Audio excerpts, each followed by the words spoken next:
अस्सलाम वालेकुम। मैं ਤੁਹਾਡਾ ਲੱਕੀ ਭਾਈ ਆਪਣੀ ਹਯਾਤੀ ਚੈਨਲ ਤੋਂ ਤੁਹਾਡੇ ਨਾਲ ਗੱਲ ਕਰ ਰਿਹਾ। ਅੱਜ ਦਾ ਮੌਜੂ ਹੈਗਾ ਜੀ, ਜਿਹੜੇ ਨਾ ਰਸਤੇ ਜਾਂਦੇ ਆ ਕੁੱਤੇ ਵਗੈਰਾ ਪੈਂਦੇ ਨਾ, ਇਹਨਾਂ ਦਾ ਕੀ ਹਿਸਾਬ ਪਤਾ, ਇਹਨਾਂ ਤੋਂ ਬਚਾਓ ਕਿਦਾਂ ਕਰ ਸਕਦੇ। ਇਹਨਾਂ ਤੋਂ ਬਚਾਓ ਭਾਈ ਇਸ ਤਰ੍ਹਾਂ ਕਰ ਸਕਦੇ ਆ ਕਿ ਕੁੱਤੇ ਜਿਹੜੇ ਹੁੰਦੇ ਨਾ, ਜਿਹੜੇ ਮਤਲਬ ਕਿ ਅਰੇ ਆਮ ਗਲੀਆਂ 'ਚ ਫਿਰਦੇ ਤੁਰਦੇ ਪੈਂਦੇ ਆ, ਇਹਨਾਂ ਦਾ ਸਾਰਿਆਂ ਦਾ ਇੱਕ ਹੀ ਸਿਸਟਮ ਆ। ਸਿਸਟਮ ਇਹ ਆ ਕਿ ਅਗਰ ਤੁਸੀਂ ਉਹ ਤੋਂ ਡਰੋਗੇ ਨਾ ਤੇ ਇਹ ਤੁਹਾਨੂੰ ਜ਼ਰੂਰ ਪੈਣਗੇ। ਤੁਹਾਨੂੰ ਮੈਂ ਆਪਣਾ ਹੀ ਵਾਕਿਆ ਸੁਣਾਉਂਦਾ ਇੱਕ, ਕਿ ਮੈਂ ਇੱਕ ਦਫਾ ਜਾਂਦਾ ਕੁੱਤਾ ਭਾਈ ਮੈਨੂੰ ਪੈਣਾ ਸ਼ੁਰੂ ਹੋ ਗਿਆ, ਮੇਰੇ ਵੱਲ ਨੂੰ ਦੌੜਾ ਆਇਆ। ਕੁੱਤੇ ਤੋਂ ਮੈਂ ਬਹੁਤ ਡਰਦਾ ਸੀਗਾ ਨਾ, ਬਹੁਤ ਡਰਦਾ ਹੀ ਸੀਗਾ, ਹੁਣ ਵੀ ਡਰਦਾ ਸੀ, ਲੇਕਿਨ ਚੰਗੇ ਕੁੱਤਾ ਹੋਵੇ ਤੇ ਉਹਦਾ ਫਰਕ ਤੇ ਆਮ ਕੁੱਤੇ ਦਾ ਬੜਾ ਫਰਕ ਹੁੰਦਾ। ਭਾਈ ਕੁੱਤਾ ਦੌੜਾ ਹੀ ਆ ਰਿਹਾ ਮੇਰੇ ਵੱਲ ਨੂੰ, ਤੇ ਮੈਂ ਨਾ ਰੁਕ ਗਿਆ ਤੇ ਫਿਰ ਰੁਕ ਗਿਆ ਤੇ ਕੁੱਤਾ ਸਕੂਨ ਦੇ ਨਾਲ ਨਾ ਵਾਹ ਕਰਦਾ ਕਰਦਾ ਨਾ ਥੋੜਾ ਜਿਹਾ ਆਸਰੇ ਤੇ ਰੁਕ ਗਿਆ। ਥੋੜਾ ਜਿਹਾ ਰੁਕਿਆ ਤੇ ਮੈਂ ਹੁਣ ਉੱਥੇ ਨਾ ਅੱਗੇ ਜਾਣ ਜੋਗਾ ਨਾ ਪਿੱਛੇ ਜਾਣ ਜੋਗਾ, ਕਿਉਂਕਿ ਡਰ ਸੀ। ਤੇ ਮੈਂ ਕਿਹਾ ਇਸ ਤਰ੍ਹਾਂ ਤੇ ਮੈਂ ਇਸ ਕੰਮ ਵਿੱਚ ਹੀ ਲੱਗਾ ਰਹੂੰਗਾ, ਇਹ ਤੇ ਭਾਂ ਖੜਾ ਰਹੇ ਇੱਥੇ ਅੱਧਾ ਘੰਟਾ ਰਿਹਾ। ਮੈਂ ਕੀਤਾ ਕਿ ਇੱਕ ਕਦਮ ਅੱਗੇ ਨੂੰ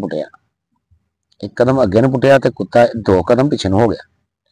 ਮੈਂ ਹਿਸਾਬ ਲਾ ਲਿਆ, ਮੈਂ ਕਿਹਾ ਲੈ ਵੀ ਇਹ ਸਾਰਾ ਬਿਜ਼ਨਸ ਡਰਦਾ ਚੱਲਣ ਗਿਆ, ਕਿ ਜੇ ਮੈਂ ਡਰਿਆ ਇੱਥੋਂ ਤੇ ਇਹਨੇ ਮੈਨੂੰ ਪੈ ਜਾਣਾ ਵਾ, ਜੇ ਉਹ ਮੈਂ ਨਾ ਡਰਿਆ ਤੇ ਇਹਨੇ।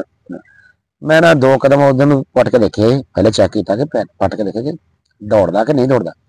ਉਹ ਹੋਰ ਪਿੱਛੇ ਨੂੰ ਹੋ ਗਿਆ। ਉਹਨੇ ਫਾਸਲਾ ਇੱਕ ਮੇਨਟੇਨ ਕਰਕੇ ਰੱਖਿਆ ਕਿ ਇਸ ਫਾਸਲੇ ਤੋਂ ਨਾ ਉਰੇ ਆਉਂਦੇ ਸੀ ਨਾ ਪਰੇ ਜਾਂਦੇ ਸੀ। ਅੱਛਾ, ਮੈਂ ਨਾ 2 ਕਦਮ ਤੇਜ਼ੀ ਨਾਲ ਉਹਦੇ ਵੱਲ ਪੁੱਟੇ, ਉਹ ਭਾਈ ਅੱਗੇ ਲੱਗ ਦੌੜ ਗਿਆ। ਮੈਂ ਕਿਹਾ ਲੈ ਵੀ ਇਹ ਸਾਰਾ ਬਿਜ਼ਨਸ ਵਾਕਈ ਡਰਦਾ ਚੱਲਣ ਦਿਆ ਸੀ। ਉਸ ਤੋਂ ਬਾਅਦ ਮੈਂ ਨਾ ਡਰ ਨਾ ਥੋੜਾ ਜਿਹਾ ਘੱਟ ਕਰ ਲਿਆ ਇਹਨਾਂ ਤੋਂ, ਮੈਂ ਕਿਹਾ ਡਰਨਾ ਜਿਹੜਾ ਨਾ ਘੱਟ ਕਰ। ਉੱਥੋਂ ਹਿਸਾਬ ਲੱਗਾ ਕਿ ਮੈਨੂੰ ਨਾ ਕਿ ਇਹ ਬੰਦੇ ਕਹਿੰਦਾ ਜਾਨਵਰ ਜਿਹੜਾ ਨਾ, ਇਹ ਜਾਨਵਰ ਦੇਖਦਾ ਕਿ ਤੁਸੀਂ ਇੱਥੇ ਡਰਦੇ ਆ ਕਿ ਨਹੀਂ ਡਰਦੇ। ਅਗਰ ਤਾਂ ਤੁਸੀਂ ਡਰੋਗੇ ਜਾਂ ਅੱਗੇ ਲੱਗ ਕੇ ਦੌੜੋਗੇ ਜਾਂ ਰੁਕ ਜਾਓਗੇ ਜਾਂ ਪਿੱਛੇ ਨੂੰ ਹੋਵੋਗੇ, ਇਹ ਉਨਾ ਹੀ ਤੁਹਾਡੇ ਤੇ ਚੜਾਈ ਕਰ ਦੂਗਾ। ਤੇ ਜੇ ਤੁਸੀਂ ਇਹ ਤੋਂ ਮਤਲਬ ਕਿ ਬਚਣਾ ਚਾਹੁੰਦੇ ਆ, ਜਾਂ ਤਾਂ ਸਟਿਲ ਹੋ ਜਾਏ ਇੱਕ ਜਗ੍ਹਾ ਪਹਿਲਾਂ ਤਾਂ ਦੇਖੋ ਕਿ ਕਿੰਨੀ ਕੁ ਰੇਂਜ ਤੱਕ ਹੁੰਦਾ। ਇਹ ਨਾ ਹੋਏਗਾ ਹੁਣ ਕਿਸੇ ਦਾ ਉਹ ਖੂਨਖਾਰ ਕੁੱਤਾ ਹੋਵੇ ਤਾਂ ਤੁਸੀਂ ਉੱਥੇ ਸਟਿਲ ਹੋ ਜਾਏ ਤੇ ਉਹ ਤੁਹਾਡੇ ਆਣ ਕੇ ਮਜ਼ਾ ਹੀ ਦਿਖਾ ਲੇ। ਇਹ ਵੀ ਗੌਰ ਕਰਨੀ ਹੈ ਕਿ ਕਿਸ ਕਿਸਮ ਦਾ ਕੁੱਤਾ ਵਾ, ਉਹ ਤੋਂ ਗੌਰ ਕਰਕੇ ਉਹ ਤੋਂ ਬਚਤ ਫੇਰ ਹੁੰਦੀ ਆ।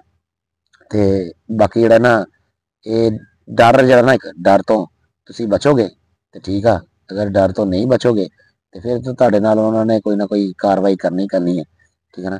ਤੇ ਇਸ ਵਾਸਤੇ ਕੋਸ਼ਿਸ਼ ਕਰੋ ਕਿ ਇਹ ਤੋਂ ਡਰ ਕੇ ਨਾ ਦੌੜੋ ਨਾ। ਅਗਰ ਤੁਸੀਂ ਦੌੜੇ ਤਾਂ ਨੁਕਸਾਨ ਕਰੋਗੇ, ਨਹੀਂ ਦੌੜੋਗੇ ਤਾਂ ਬਚੇ ਰਹੋਗੇ।